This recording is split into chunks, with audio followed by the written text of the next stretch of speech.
بسم اللہ الرحمن الرحیم۔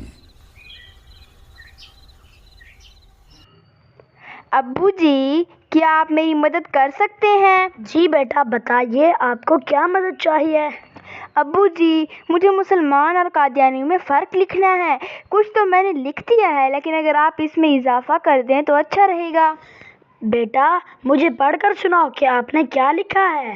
مسلمانوں اور قادیانیوں میں یہ فرق ہے کہ مسلمان حضرت محمد صلی اللہ علیہ وآلہ وسلم کو آخری نبی مانتے ہیں، جبکہ قادیانی مرزا ملعون کو آخری نبی مانتے ہیں۔ بیٹا بنیادی فرق تو آپ نے لکھ دیا ہے، اب یہ بھی لکھیے کہ مسلمان اپنے مذہب کا نام نہیں بدلتے، خود پر کسی دوسرے مذہب کا لیبل نہیں لگاتے، جبکہ قادیانی خود کو مرزائی نہیں کہتے بلکہ خود پر مسلمان ہونے کا لیبل لگا کر اپنے مذہب کو اسلام کا نام دیتے ہیں۔